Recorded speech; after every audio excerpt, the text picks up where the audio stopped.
Welcome to the On Your Left podcast, brought to you by Trails of Mississippi, your ultimate guide to the thrilling world of trail running, hiking, and mountain biking. Join your host, Matt Clem, as we explore breathtaking trails, conquer challenging peaks, and dive into the adventures that await in the great outdoors. Get ready to lace up, gear up, and get inspired. Adventure is just around the corner. On your left. All right, we're here. Episode, is this 16? Yes. Is it really? Yes. Wow, man. We're getting on up there where I'm forgetting how many episodes we've run. It's a good thing. All right. Robin Whitfield's in the house. They say if you make it to episode 11, you're in the, is it 10th percentile? Or would it be the 90th percentile? I don't know. Only 10% make it past 11 episodes. Yes. Is that correct? Yes. So I guess we're here. Well, So congrats. well, thank you very much. Proud to be here. You and I have talked about doing an episode for months. Mm-hmm. We're going on several months of doing, we do about 2 a month.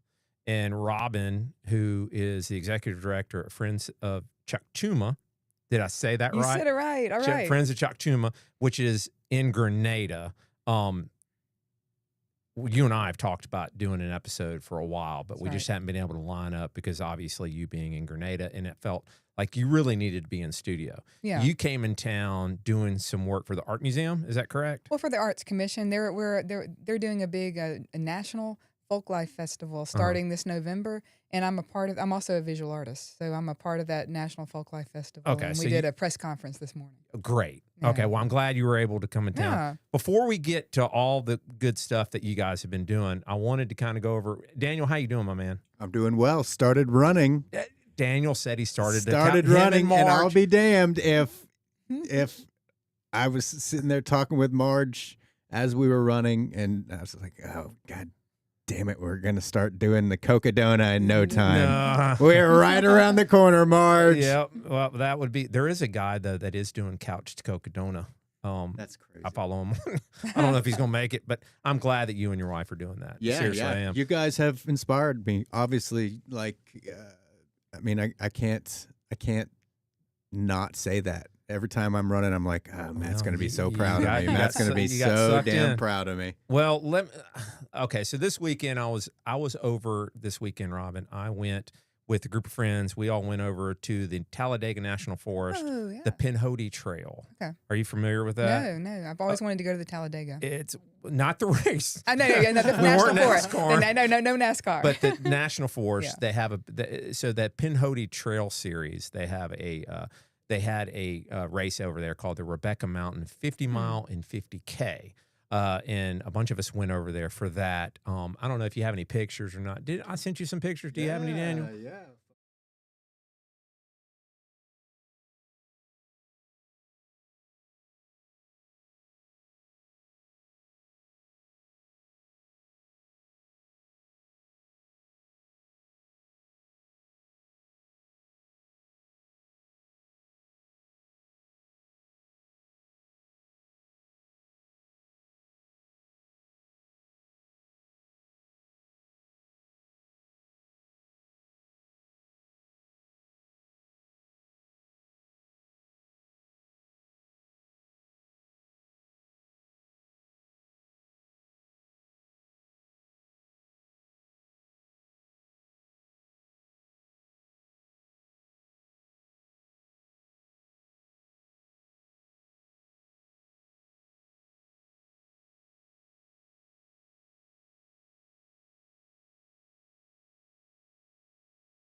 Ahead of the cutoff, I could have continued, but my feet were getting pretty hot. I was wet. And then I got to the third aid station, which was like mile 18. It just started pouring. Oh. And I just was like, you know what? I'm not. Good for you. I'm done. Yeah, well, yeah. That and also the Florida Gator game was on at 3:30. So I'm like, I just go back to the hotel. But hindsight being 2020, Florida's terrible. I should have just stayed out there and dealt with blisters. So anyway, spent the weekend over in Sylacauga, Alabama, which is a really cool area. A lot of trails, very nice. So, and shout out to everybody that did the race and finished and did quite well. circling back around with Robin, a lot of people don't know Trails of Mississippi is a foundation that we started about 3 years ago. The whole purpose of it is to give money to organizations around the state that deal with outdoor parks and recs, whether it is mountain bike clubs, running clubs, different preserves, whatnot. Our main fundraiser, and a lot of people don't know this, but our fundraiser where we get our money from is that we have a charitable bingo operation, and it is located in Grenada. We've been open now for about 3 years. G55 Bingo is the name of it. It's been pretty successful. We have given away over $100,000 around the state in that time. It is a statewide foundation. We give money to different organizations all around the state, but we did feel led that if we are going to have a fundraising arm in this particular area, it was important for us to give money back to the community that we were located in. We just didn't want to, raise all this money out of Grenada and then go give it away in Tishomingo or down south, which are great organizations up there, but we felt led that we needed to give some of the money and to do some good in that area. So upon doing some research, we kind of reached out, and I talked to the Chamber of Commerce in Grenada, and they said, "Have you talked to Robin Whitfield?" And I said, "Well, no, I didn't really know." And she said, "Well, she's over the swamp." And I was like, "Well, what is the swamp?" And it is a nature preserve. And Robin, who just talk about it's such a small world, Robin is actually from Clinton, and you're an artist. That's right. My wife is from Clinton. I think she went to high school with your brother. Right. Your mom taught her, I think, back in junior high or high school or whatever. And also, we have a lot of mutual friends through the art community because Robin is also a well-known artist. You are the executive director of the Friends of Chakchiuma. Did I say that? That's close enough. Chakchiuma is really Chakchiuma? Chakchiuma is how you say it, but Chakchiuma means red crawfish. It's Red Choctaw crawfish. for it describes the people who used to live on the river that comes through the swamp. Okay. Yeah. So I was like, great. That's really cool. It's a nature preserve. So I reached out to Robin, and you were at that time, you were down at the swamp, and you were having art classes with just all different people. And I came out, and it was fascinating because all these people were just so inspired, and it was so quiet out there, and it was along like the little riverbed right there. And you guys were out there talking about different kind of watercolors and, art, nature, and all of that. But come to find out, you have a lot of adult classes, and then also I guess I can kind of let you talk about everything, but it's amazing to me that in the middle of this like little area right there in the Delta, this little pearl that you guys have kind of uncovered and what you guys have been able to do with it. Not just from an environment standpoint, obviously, but then also just getting kids from the inner city out there and showing them and opening their eyes. And then some of the seniors that get out there, and what you're doing, not just from showing them about outdoor, but also the art and all of that. Right. So can you kind of, I guess, let's talk a little bit about just tell us a little bit about how you ended up in Grenada. Because Grenada, I don't know, did you car break down on the way to Memphis or right? what happened, that kind of thing. How did you end up in Grenada? And then tell us a little bit about what you do and how all of this started. Okay. So I'm a painter, and I was in school at Delta State in the mid-90s, and graduated with a painting degree. And I tell you this because I had no plan for my life. But I kind of like that kind of way of thinking, because when you have no plan, I feel like the universe takes you where you actually need or supposed to be. So my first gig that I was offered upon, graduating with my painting degree was to paint murals in a middle school in Grenada. And when I got over there and I got the bid on the first job, I painted the entry hall, the entire history of human civilization. It took me, this is pre-internet, so it took me 6 months just to research that. They were like, just put whatever, I was like, okay. But so they liked what I did, and they ended up hiring me to paint every single hall. It was a project called Walls That Teach, and I painted all human civilizations like Egypt and China and Rome, and that took 5 years. So after 5 years in Grenada, I had found an awesome building on our square. Which is now still my studio, and I have a nice apartment upstairs. And 3 blocks away is this swamp. And I started going there. I didn't know anybody in Grenada when I moved there, and so I'm going to tell you, the swamp was my first friend. And I went there, and I'm a city girl. I'm from the Jackson area, but I always liked being with trees, being in nature. And I had just spent 4 years in Cleveland where there are no trees, so I was just like, oh my God, this is amazing. And so I started teaching myself watercolor out there. I'd studied oil painting in school, but as you paint, if anybody knows hunts or paints, if you just sit still and pay attention in nature, you eventually you just want to know what stuff is. At least I do. I'm like, because you start seeing it where it stops becoming green stuff, and you notice the differences of stuff. You watch butterflies and birds come in. You watch dung beetles and snakes. And so I started, this is the old school, flipping through field guides, really learning.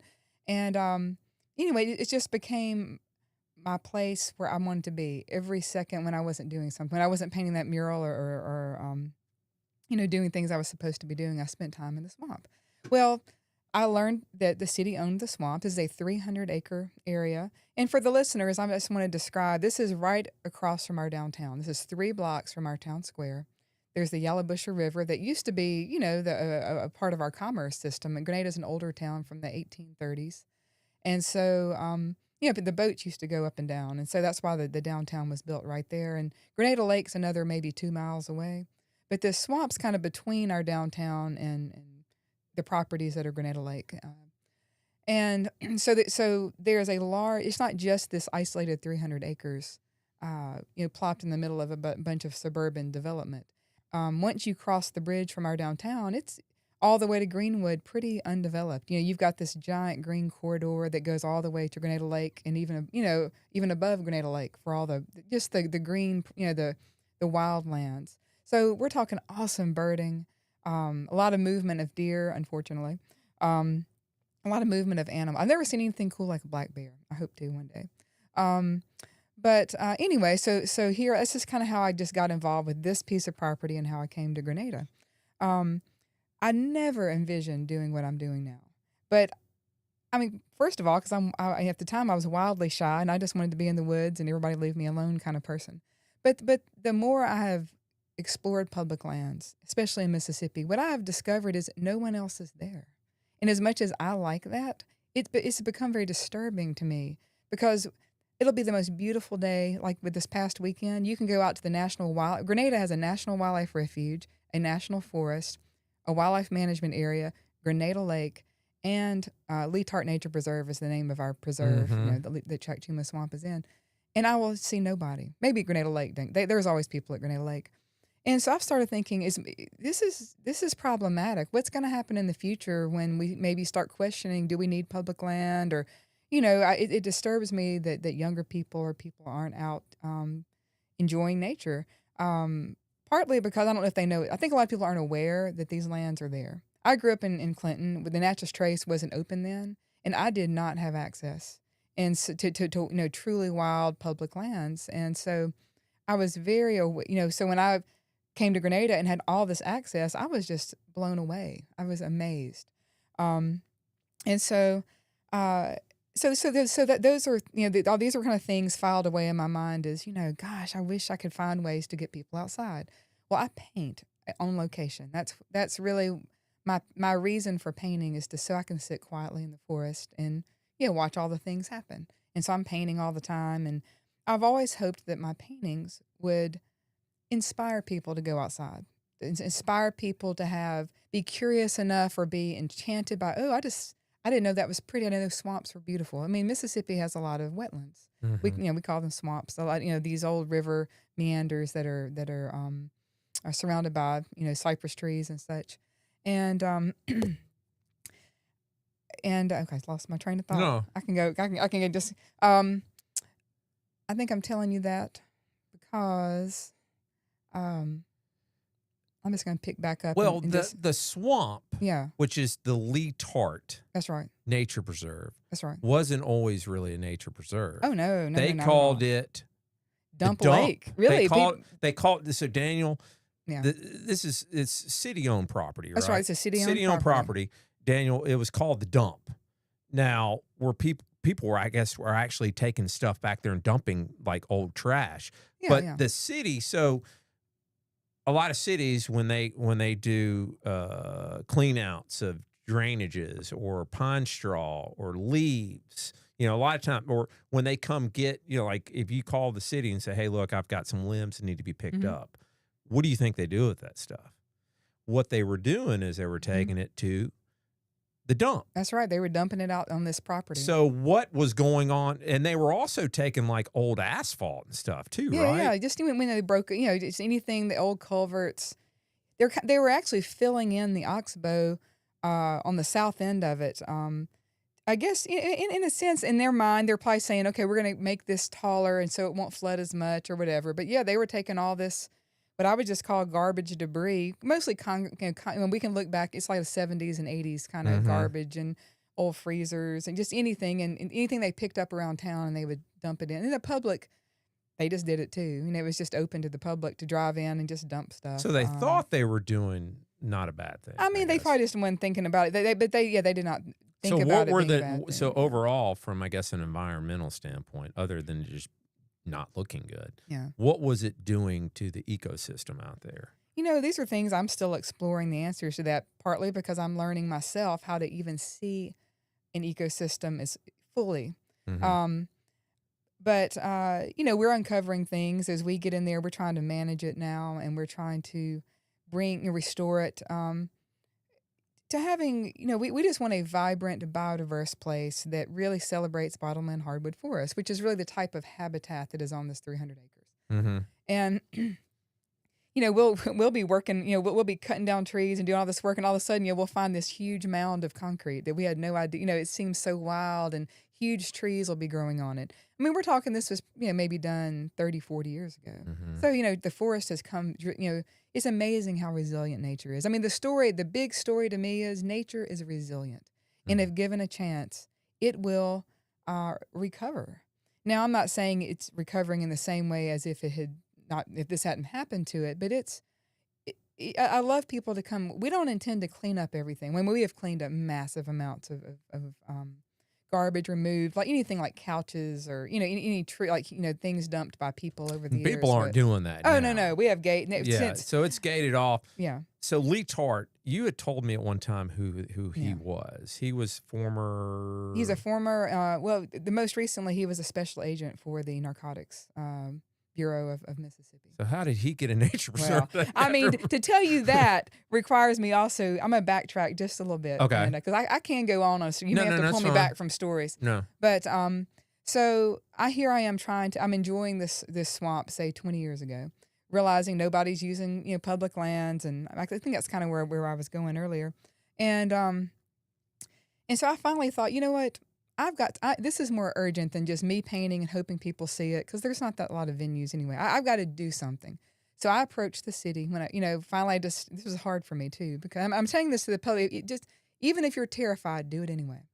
I approached the city with this. I went to a council meeting and I said, hey, do y'all know that y'all have this beautiful, amazing swamp, literally a few blocks from City Hall, and it is, people are just dumping in it, and the city, they were dumping dead animals in it from the the roadkill. That's just where they didn't. The guy, the manager, didn't even know that was happening. He was like, "What?" So he started paying attention, and the street sweeper was dumping out there, and I said, and but the Army Corps had stopped them doing some of that. I think they didn't realize they weren't supposed to be doing that, but you cannot put fill in a wetland legally. And so they were having to backtrack on some of that activity. And so the city was kind of open. I said, well, why don't y'all, they were they were probably cutting 10 acres out there on a monthly basis. And I was like, why do y'all know why y'all cut the grass? They're like, well, we don't really know. We've just always done it. And because they've had it since the 70s. And so I said, why don't y'all let me put some trails in it, give it a name, and just stop cutting the grass. So that'll save you time and money and give the public, some sort of outdoor activity that's right across from our downtown. And they were like, woohoo, let's do this. And so, so basically me and a bunch of, local citizens just started cleaning up. They wouldn't let us put a gate up.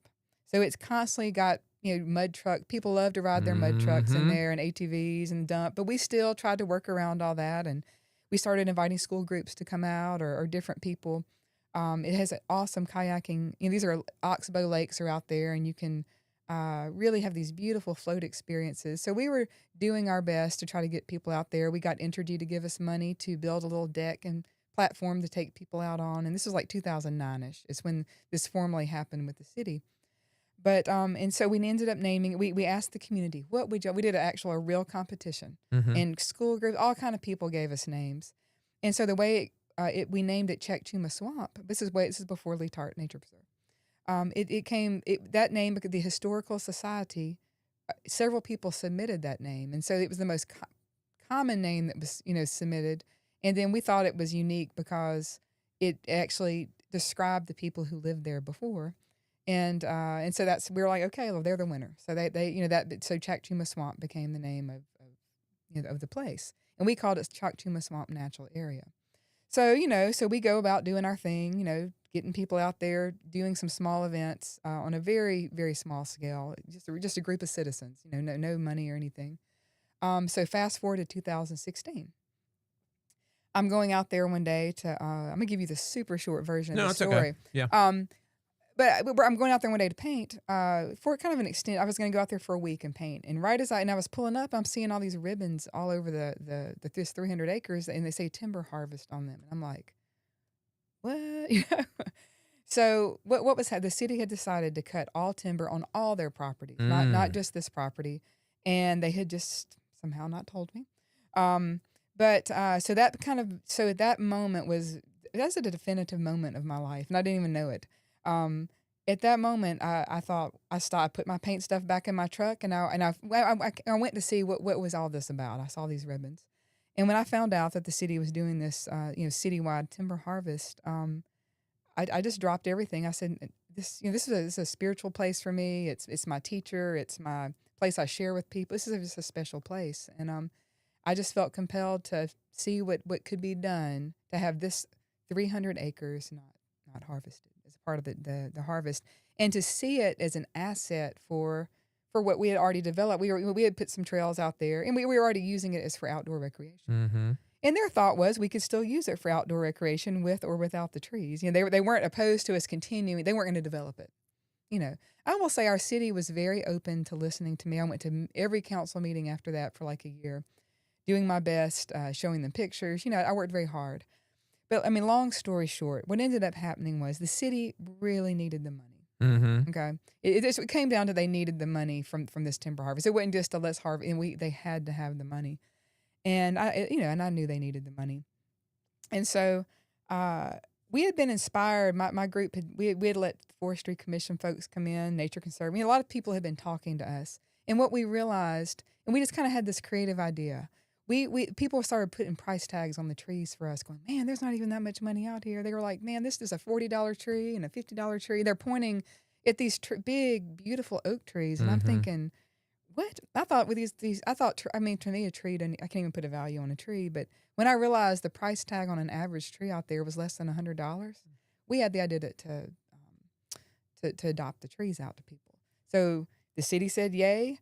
And so we started adopting them out. And so we were able to get $30,000 in about 6 weeks. But what they gave us 8 weeks, basically, though, to get, we didn't even know what the big goal was, but it was more than $30,000. But we ended up having, this is working back around to Lee Tart. We had really a miracle happen. We had actually a man from Jackson heard our story, and he I wanted to get involved. It intrigued him, and so he came up to the city, got to know our city manager. He'd never even been to our city, got to know every councilman, and decided he wanted to be an investor. So he ended up giving the city $300,000. Whoa. Yeah. Game changer. I know, right? And then he came and told me, and his deal was, look, I want to be your matching donor. Okay, I need half of this back, but the other half's going to be the match. So you just keep adopting those trees. So we're still adopting trees, even to this day. And so the other thing is he said, I want it named after Lee Tart. And I'm like, that's like, who's Lee Tart? Who's that guy? I don't know. I'm not from Grenada, but it turns out he gave us the biggest gift of all was having Lee Tart's name attached to us, because Lee, his brother is on my board now. I know the family. Not only are they a fantastic family, Lee was the kind of man, he died the year they were going to cut the trees. He was killed in line of duty. He went in to save a little girl and her mother from a hostage situation with a boyfriend, like who was like coked out or something, up in Tishomingo County, and he was the one that his life was taken. That him going in to he was kind of on the front line. He was kind of known for diffusing things. Okay, but and so anyway, so they wanted to honor his life and name by having it be a memorial. This swamp's now a memorial to him. And what I didn't know at the time is how much he relied on nature to his job was so stressful. He spent all of his time fishing in the very river that runs through the swamp. Now, he didn't necessarily spend time in this particular swamp, but nature, I found out through his family, that is kind of what was able to balance him and keep him sane for the line of work that he did. So it turned out to be this amazing, perfect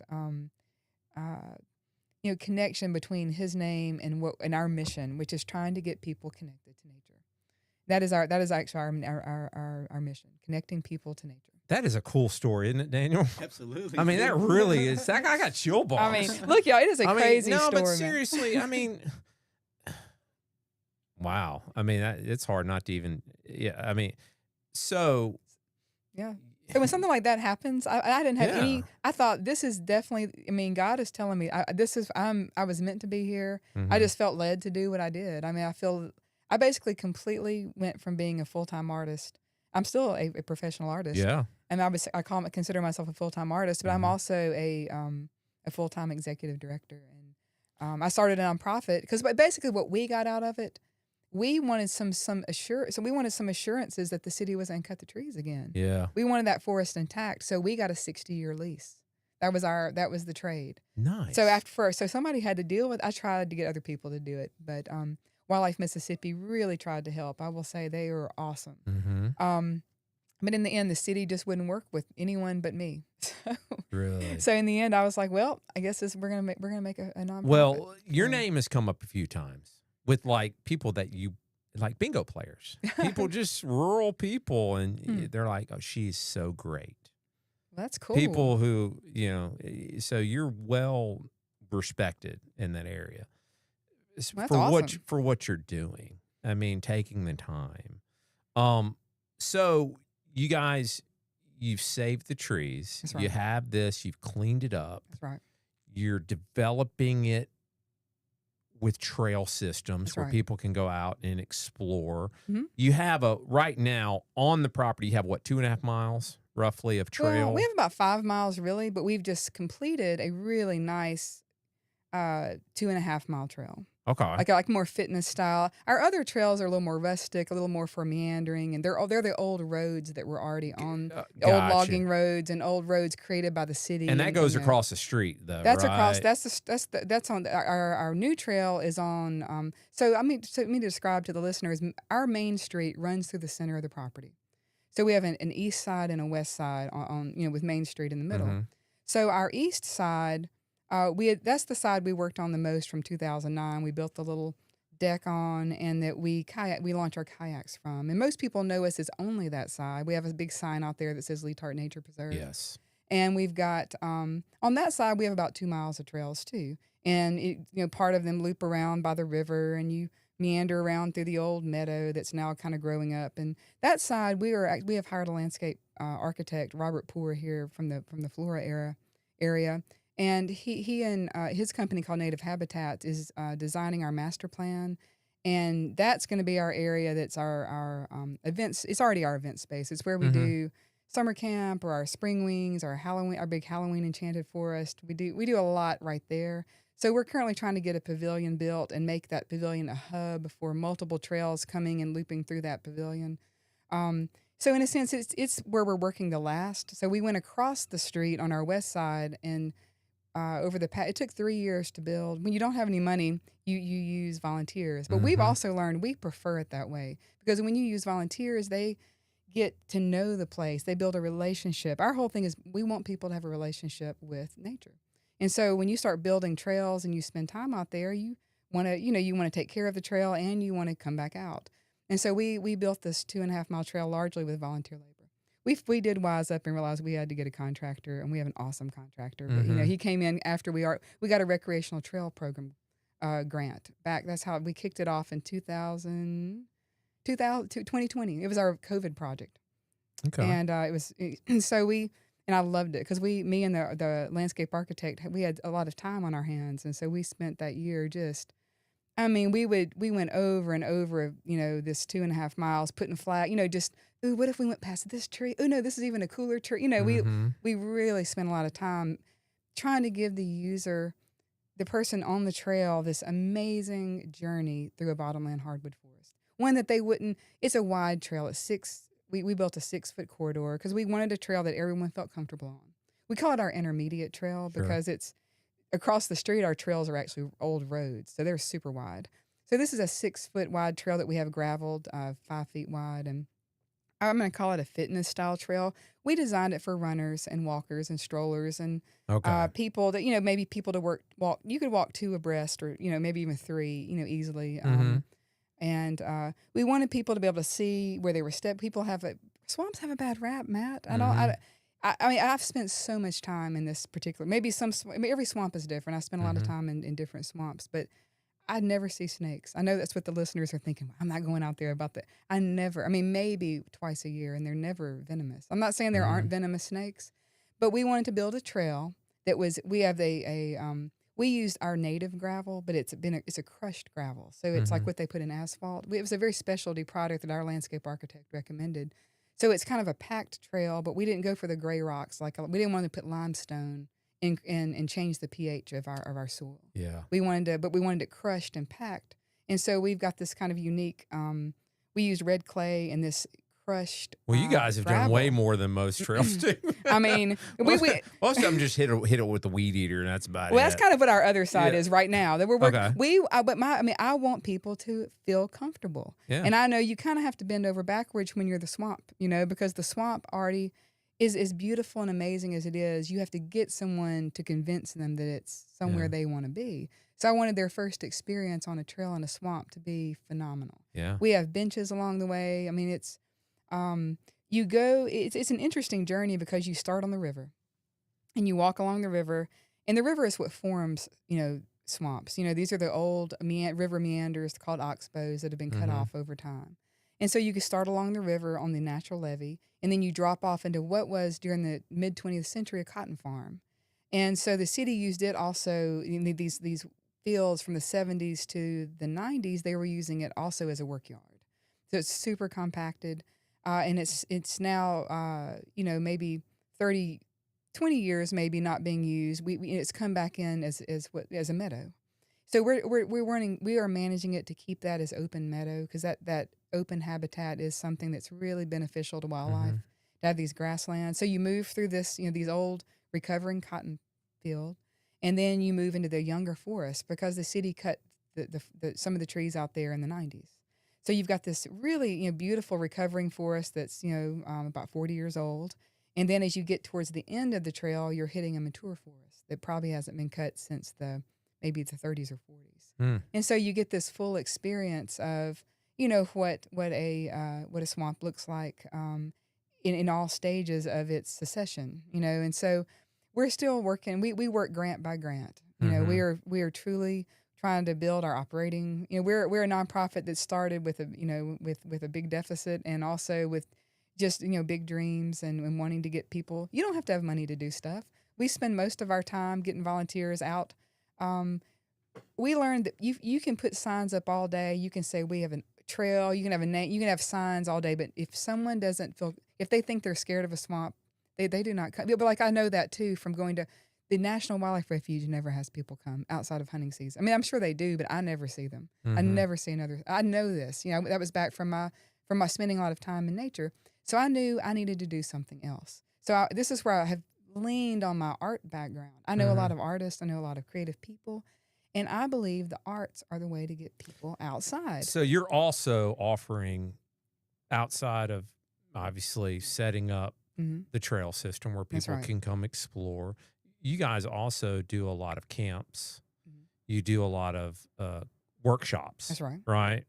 That's what I witnessed, right? That's was right. A You were workshop. at a painting workshop. And your mom was there. That's right. She was loving it. Yeah, she was. You guys were. That was a beautiful spring day. I do remember that. Yeah. So the setting was just everybody come out, but you guys also, when you have these art classes, they could be on, maybe on the shore, but also you guys get out in kayaks as well. I didn't send you the pic, Daniel, but the cover photo for Trails of Mississippi, if anybody wants to go look at that, the cover photo from Trails of Mississippi Facebook page is a picture of the swamp with, have you, I don't know if you've seen it, but it shows the kayaks and everything, and I stole it off y'all's website. Awesome. Good. Sorry. I stole Steal away. it. But that is the cover photo for Trails of Mississippi Facebook page. So you guys have classes, you guys get them out on the water, and you guys paint. You also, what are you guys doing with a lot of the kids? Same thing, but just at a kid level? Same thing. I mean, once again, we like to use the arts. These are the things I've learned people will really, they're curious enough that they'll stop what they're doing, their busy lives, and come to a place they might be a little scared of. They will come out to get in a kayak or try it for the first time. They want to do it with their friends or with their kids. A lot of grandparents bring their grandchildren. So we have a couple of events throughout the year where we try to make everything free. So we have a big festival called Spring Wings in the spring. It's always the first Saturday of May, where we're celebrating bird migration. But the draw is we got free canoes and kayaks the whole time. But we also have artists out painting. You can watch artists doing their thing. You can also walk up and do various.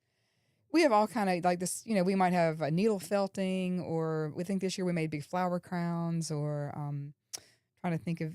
We always have hands-on things for people to walk. We want all ages. This is not just for children. It looks like it's for children, but it's for, like I say, children of all ages. We want to give people a sense of wonder through the arts, through hands-on experiences, and through getting out in a kayak. These are experiences that your whole body is involved with, all your senses.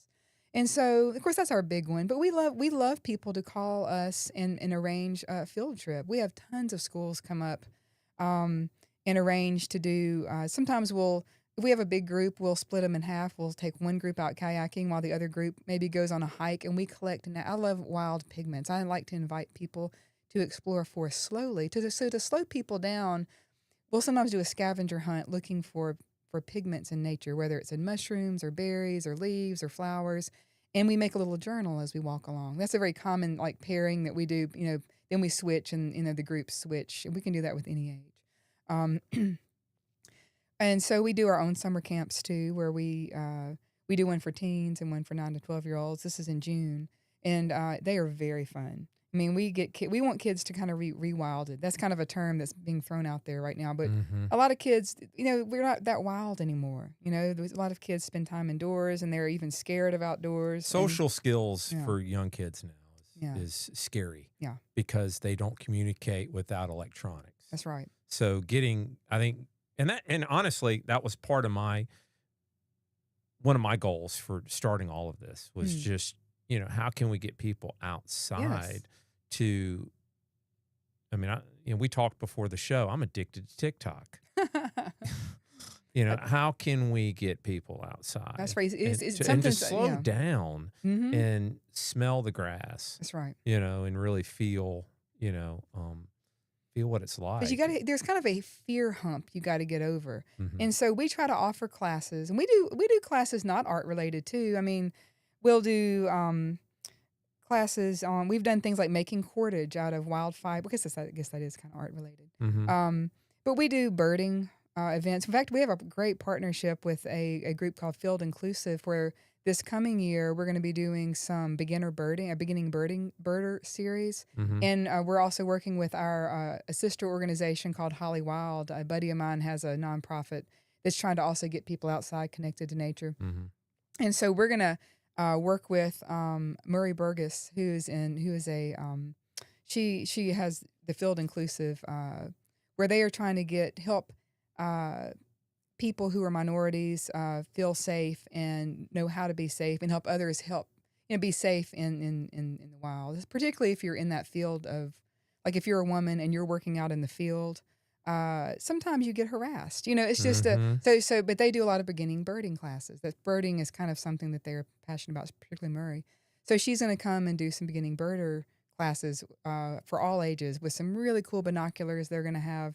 And so, we'll be posting those dates soon. One's going to be in February. And I think let me see. I actually You've brought got my a big calendar. event. You've got a big Yeah, event one's in coming up. September.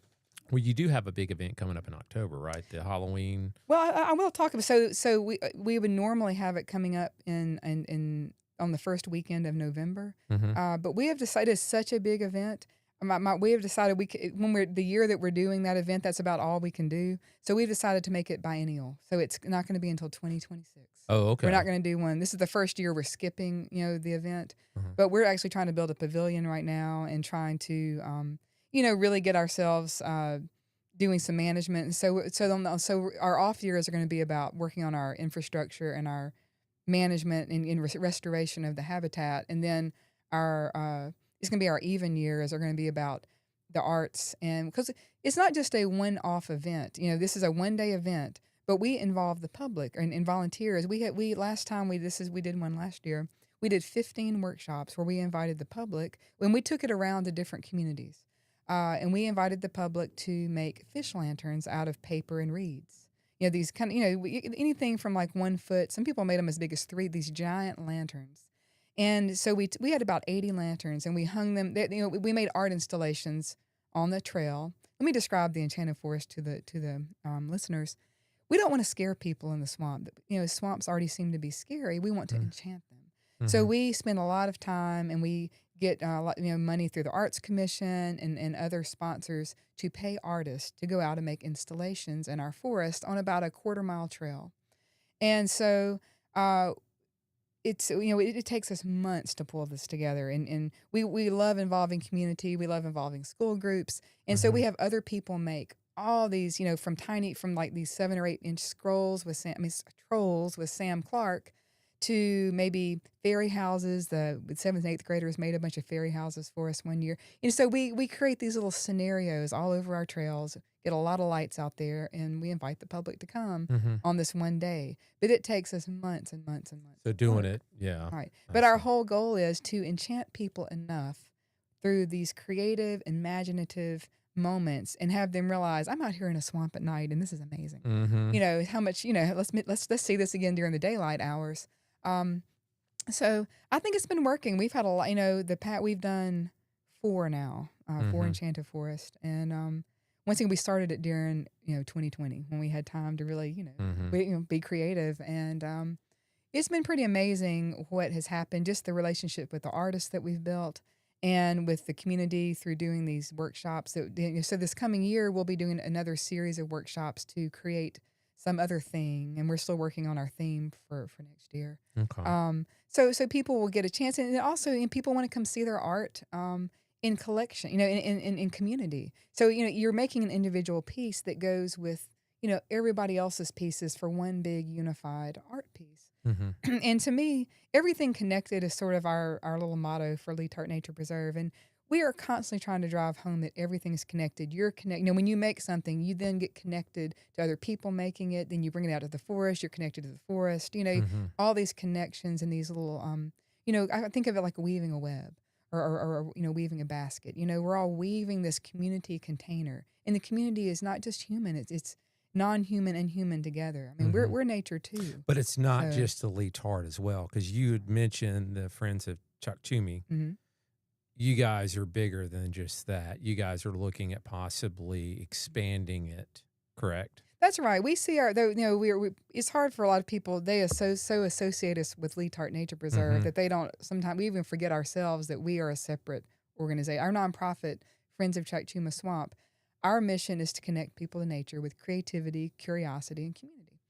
And so I got a lot of places you can go to. we want to see ourselves. Not only do we want to be able to maybe work on other locations, and we do. We take our show on the road.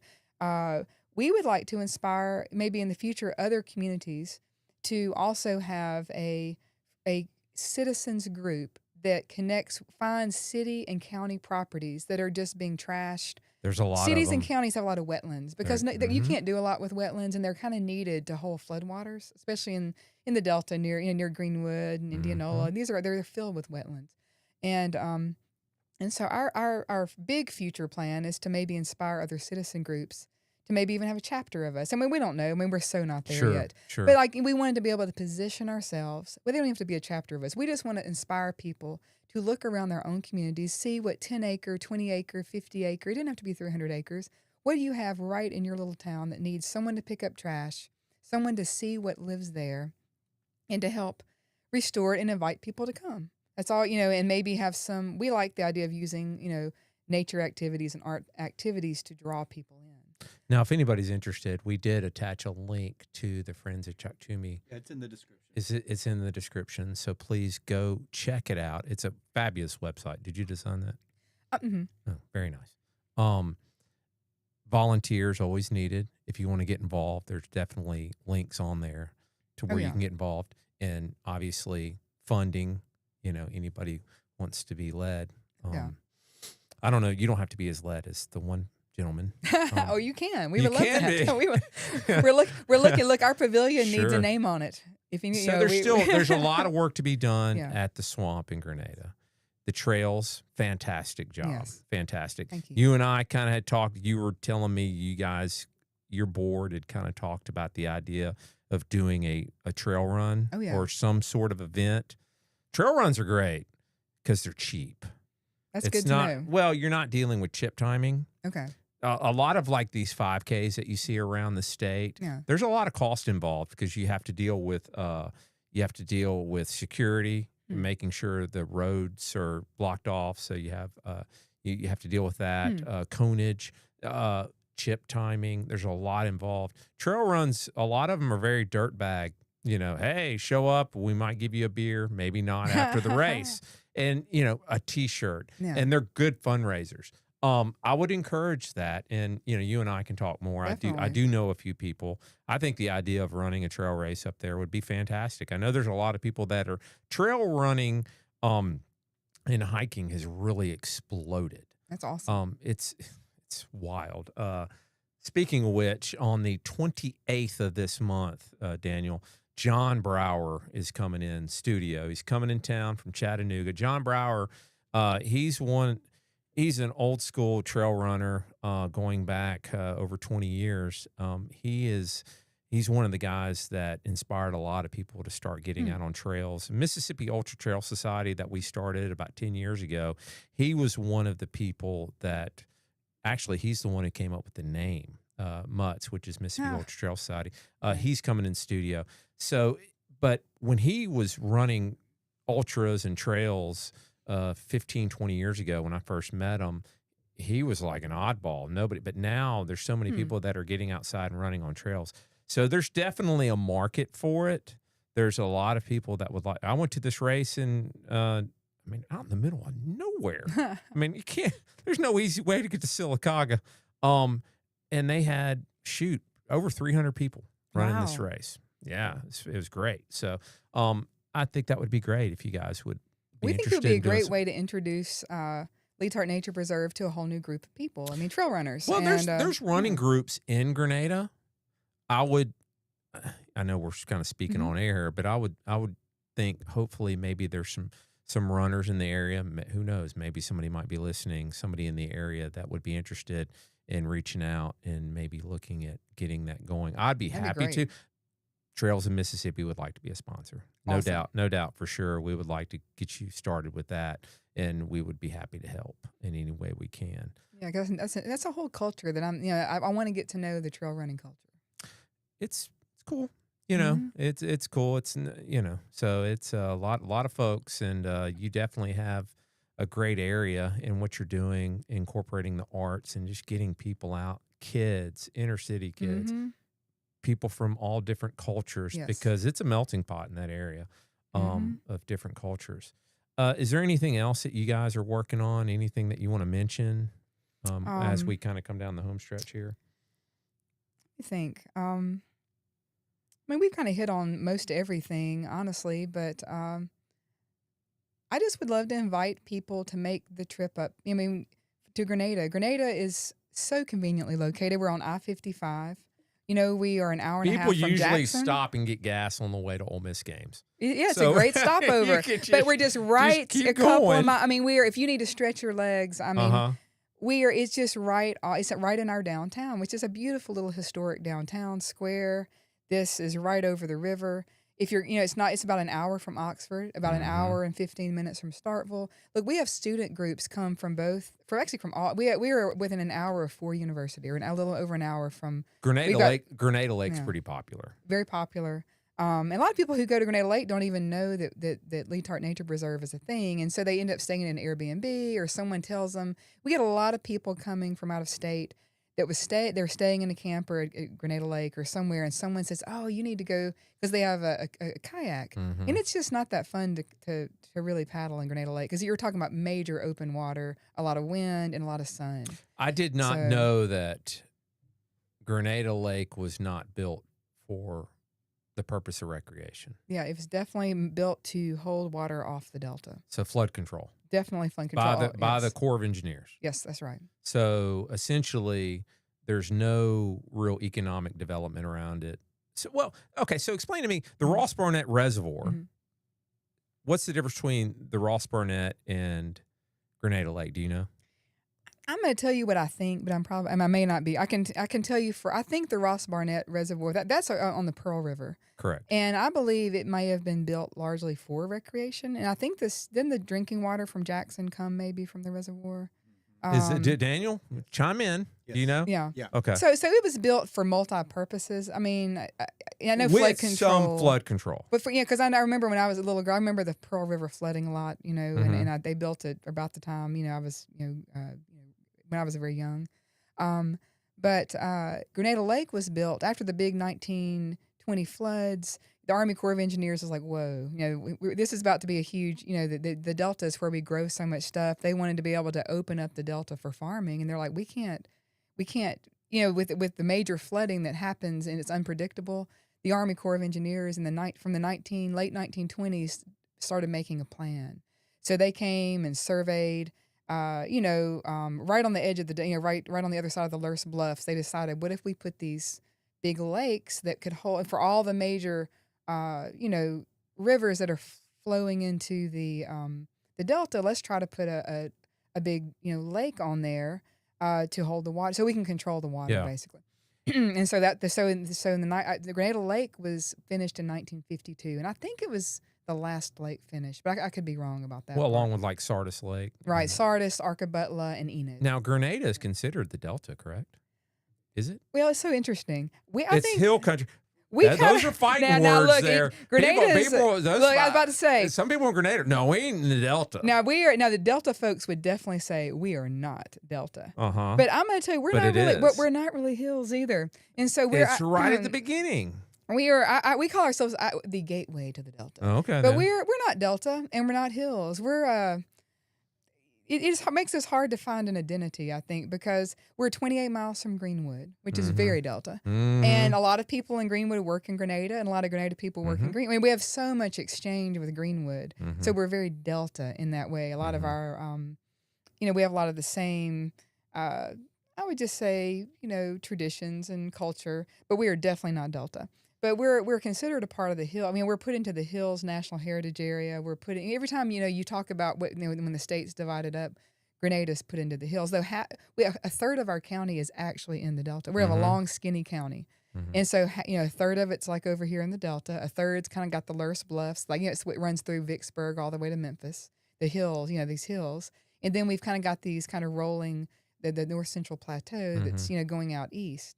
And so we're across these three kind of distinct areas. So they built the lake up there to help with flood. You and I had a conversation at one time. Being a Jacksonian, and you, I guess you consider yourself Clintonian. Yeah, that's right. But Jackson. You and I had a conversation at one time about the proposed One Lake project. That's right. And me being a capitalist, I'm like, well, the city of Jackson, what can we do economically? And a lot of people, and we've had guests on before that say they got to get this one lake built. Yeah. For economic development. You told me you didn't like the idea, and you talked to me a little bit about it, and you kind of changed my mind on it a little bit, but you had some opposing views on it. Right. Well, sometimes it's what you understand or know. Sure.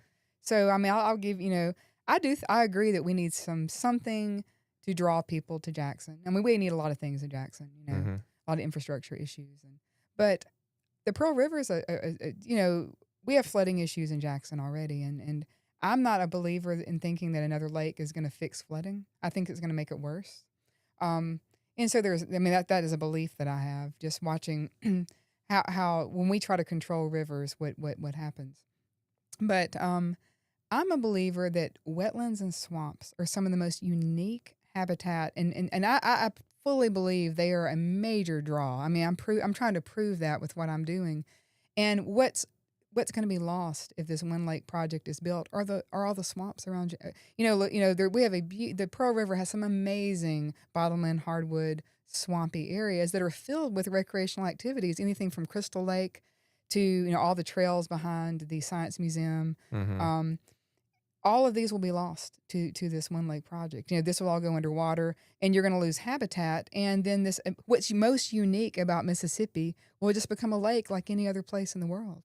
And we have this, and of course, this is human thinking. Not to mention, I mean, these wetlands, these swamps and wetlands are these are very specialized habitats for hundreds and hundreds of different types of animals and birds and species that will not be able to exist. It will change everything completely. It will change the type of architecture they need for their, it will change the forest. It will kill off a lot of bottomland hardwood forest. And so it's gonna, of course, displace all these plants and animals and make Jackson, to me, kind of boring. Just one more lake, and we already have something to capitalize on. Why can't we just push that together? Why can't, I know is it Capital City Kayaks? That guy's doing an awesome job.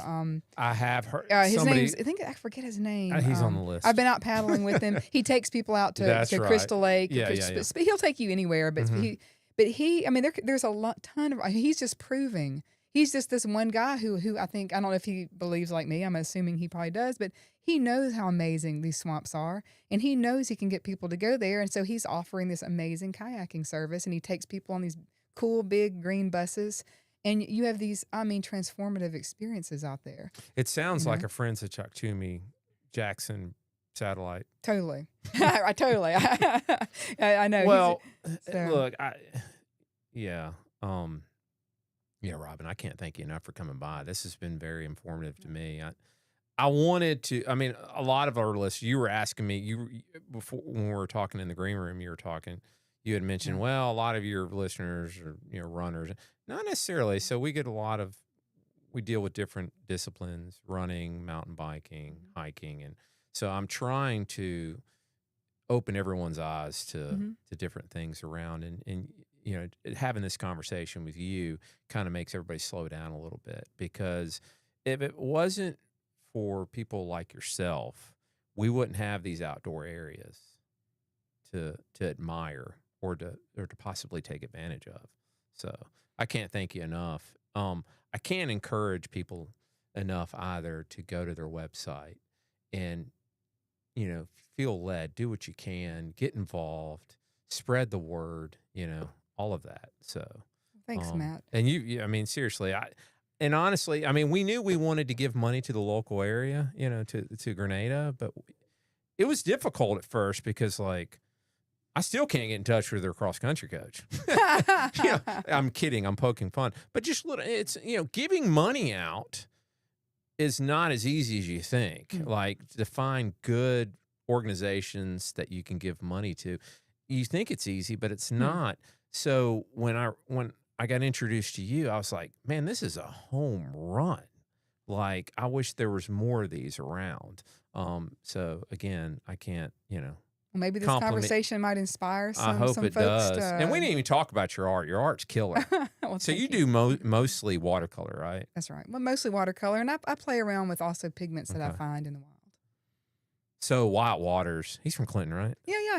I grew up. He was our neighbor. Well, his wife was my English teacher in Oh, junior high, gotcha. Vicky Little Waters. Yeah. Yeah, and I run into Wyatt every now and then. And then of course Ellen Langford, Oh yeah. Good friend. good friend of yours. She's also a big trail runner. Oh yeah. Shout out Ellen running. She did the most of the she's Appalachian Trail. That's right. So kudos to her. Good I Lord. know, right? She's Wow. probably. I'm going to get her in here too. Yeah, you've got to get her just to talk about that trip. I want to hear her talk about pretty it. wild. Yeah, that is wild. Do you have anything else in closing? We can get you out of here. I know you look, got it. the Are you going last- back? You're going back to Grenada tonight? No, I'm going back to Clinton. I'm staying with my Okay, folks. cool. But I did, right as you were talking, I would love to inspire listeners to. I would tell you, look on a map. We have so much public land. I mean, you said I did a lot. There is already so much public land out there and not being used. Like I was saying, when I first got to Grenada, I'm on an old school map because there's this pre-internet, and I just looked at the green blobs that were public land, and I wanted to know like what's there, and so I just drove there. And a lot of our public lands don't have trails, but it's largely because it just is waiting on a citizen group to do it. Our public lands are very under. They do not have enough staff. Our wildlife management areas. One manager might manage. One person might manage 6 wildlife management areas, and he's got that's it. I mean, he spends all his time just trying to keep the grass cut. Get it ready for deer season. I mean, that's kind of how people think of our wildlife management areas, but they are fantastic. Mount Mason is near us in Grenada. It is a fantastic, amazingly beautiful place with some pretty rough, raw trails. But I mean, that could be changed if a group wanted to go in and just start partnering with. I think there's a lot of people willing to partner. You can partner with Fish and Wildlife Service. They love to have volunteers. You go kind of through a training with them.